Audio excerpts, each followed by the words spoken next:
latest updates tungkol sa binabantayang bagyong Verbena mula sa Weather Division, ang duty forecaster at weather specialist na si Ms. Grace Castañeda.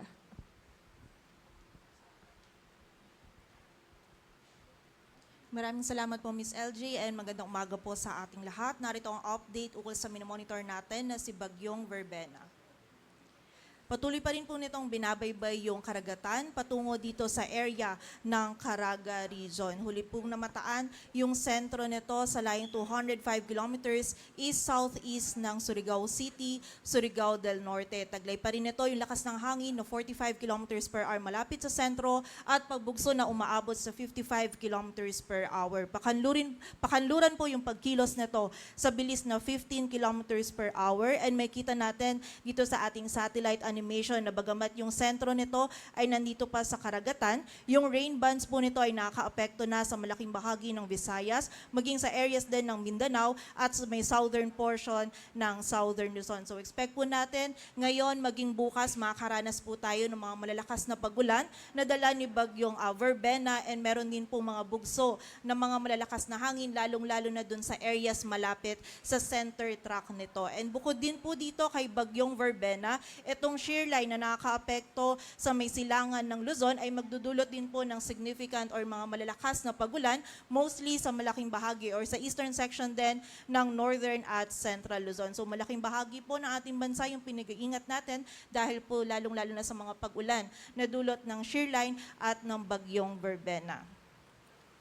At ayon nga po dito sa ating latest forecast track analysis, generally magiging west-northwestward yung pagkilos ni Bagyong Verbena. Ngayon po, nasa karagatan pa yung sentro nito but anytime this afternoon or evening ay magla-landfall ito dito sa area ng Caraga. And then, today until tomorrow ay tatahakin naman po nito itong central portion ng ating bansa or dito sa area ng Visayas patungo dito sa bahagi ng northern Palawan. During the passage po nito ni Bagyong Verbena dito sa bahagi ng northeastern Mindanao and Visayas, nakikita natin ma-maintain nito yung intensity nito o yung category nito as a tropical depression. And kapag po ito ay nandito na sa bahagi ng Sulu Sea or West Philippine Sea, ay mag-i-intensify po ito into a tropical storm. Again, sa ngayon po is malawak yung rain bands na dala nito ni Bagyong Verbena. So muli po expect natin yung mga pag-ulan is kailangan po nating i-highlight dito sa malaking bahagi ng Visayas, Southern Luzon and also sa area din po ng Mindanao. Kung mapapansin po natin, ikukumpara natin yung intensity naman nito kumpara sa mga nakaraan pong bagyo is hindi po ganun kalakas yung hangin na dala ni Bagyong Verbena. But kailangan pa rin po natin itong i-consider dahil depende pa rin po yung epekto nito sa vulnerability ng mga lugar. Kung saan yung hangin po na dala as a tropical depression, posible pa rin itong magdulot ng mga minimal to minor damages lalong-lalo na doon sa mga structures natin na gawa sa light materials. Kaya pag-iingat pa rin po para sa ating mga kababayan. And then, nakita naman po natin by Wednesday morning ay nandito na si Bagyong Verbena sa may West Philippine Sea. So kaugnay po ng hangin na dala nito, meron tayong nakataas na wind signal number 1 sa Occidental Mindoro, Oriental Mindoro, Romblon, northern portion ng Palawan kasama na yung Cuyo, Calamian at Cagayancillo Islands, sa mainland Masbate, maging sa Antique, Aklan, Capiz, Iloilo, Guimaras, Negros Occidental, Negros Oriental, Siquijor, Cebu, Bohol, Samar, Eastern Samar, Biliran, Leyte, Southern Leyte, maging sa Dinagat Island, Surigao del Norte, northern portion ng Surigao del Sur, Agusan del Norte, northern portion ng Agusan del Sur at sa eastern portion ng Misamis Oriental. During the passage po nito ni Bagyong Verbena, most likely yung highest possible wind signal na ikita natin is wind signal number 1 for the area of Visayas and Mindanao. But posible po kapag nag-intensify pa ito into a tropical storm, ay mag-raise po tayo ng wind signal number 2 dito sa may northern Palawan area sa mga susunod po na issuance natin kapag natuloy or nag-intensify pa ito.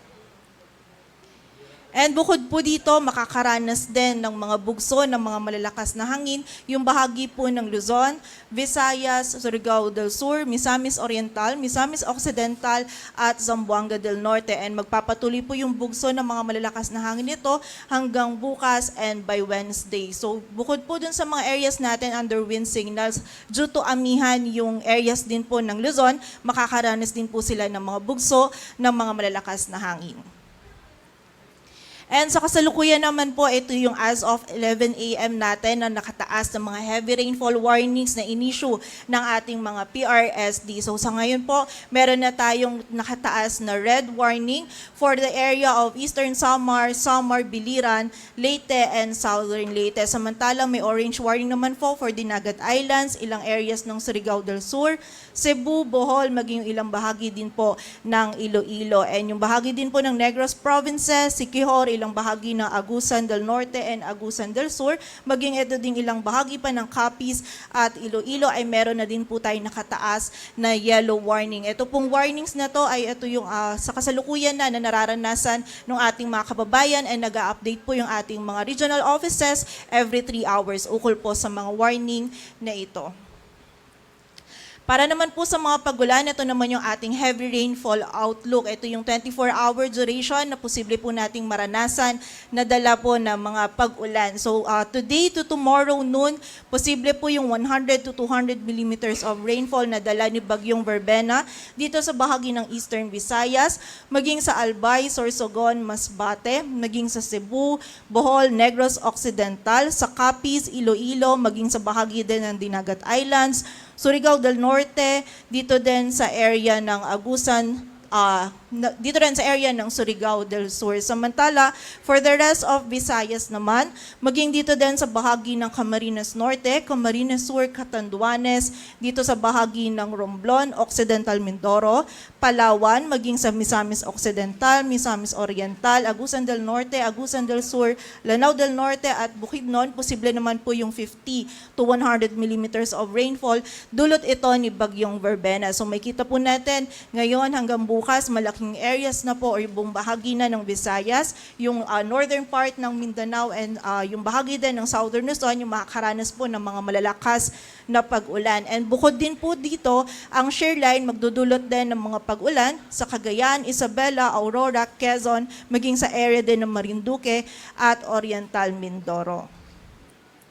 Samantala, tomorrow noon naman po hanggang Wednesday noon, by this time po si Bagyong Verbena most likely ay nandito na banda sa may Panay Island patungo po dito sa Northern Palawan. So patuloy po yung mga pag-ulan na ating mararanasan, 100 to 200 millimeters of rainfall dito sa Panay Island, maging sa Negros Occidental, Oriental Mindoro at Romblon. Samantala, 50 to 100 naman dito sa ilang areas pa ng Eastern Visayas, maging dito din sa Bicol Region, sa area ng Palawan, Occidental Mindoro at nalalabing bahagi pa po ng dito sa may Cebu, Bohol, Negros Oriental at sa area din po ng Siquijor. And kasabay po nito kapag po itong si Bagyong Verbena na ay nandito banda sa may bandang Panay Island, is yung shear line din po natin is magiging mas mataas po yung rainfall na idudulot for most parts of northern and central Luzon, maging dito din po sa Metro Manila. So posible po ang 100 to 200 millimeters of rainfall sa Cagayan, Isabela, maging sa Aurora at Quezon. Samantala, 50 to 100 naman sa Apayao, Kalinga, Mountain Province, Ifugao, Nueva Vizcaya, Quirino, Nueva Ecija, Bulacan, Metro Manila, Cavite, Rizal at Laguna. So expect po natin ngayon hanggang bukas is malalakas po talaga or mataas po yung volume ng mga pag-ulan na mararanasan natin sa malaking bahagi ng ating bansa. Kaya po makipag-ugnayan po tayo sa ating mga LGU para dun sa mga aksyon na kailangan natin gawin para po sa ating kaligtasan dahil again, magiging mataas pa rin po yung banta ng mga pagbaha at pagguho ng lupa, lalong-lalo na din dun sa mga areas natin na malapit sa ilog, sapa, sa mga bulubunduking lugar kung saan mas prone po sila sa mga flash floods at landslides. While from Wednesday noon naman to Thursday noon, kung saan nasa West Philippine Sea na si Bagyong Verbena, meron pa rin pong 50 to 100 millimeters of rainfall sa area ng Palawan at Occidental Mindoro. At ang shearline naman, patuloy pa din magdudulot ng mga pag-ulan, posible yung 100 to 200 sa Cagayan, and 50 to 100 naman sa Apayao, Kalinga, Isabela at Aurora. At sa kasalukuyan po, ang gale warning natin ay nakataas sa area ng Batanes. Ito po ay dulot ng amihan at magiging katamtaman hanggang sa maalo naman po yung lagay ng ating karagatan for the rest of the country. At para naman po sa additional information, maaari po nating bisitahin itong website na hazardhunter.georis.gov.ph. Ito po ay para malaman natin din yung ating susceptibility or magkaroon po tayo ng assessment sa ating mga lugar ukol po sa susceptibility nito sa mga flood or sa mga pagbaha po dito sa ating, specifically sa mga lugar po natin, lalong-lalo na ngayon kung meron tayong ina-expect na significant rainfall. Patuloy po tayong mag-antabay sa updates sa ipapalabas ng Pag-asa. Ang susunod na update po natin ay mamayang 2:00 ng hapon.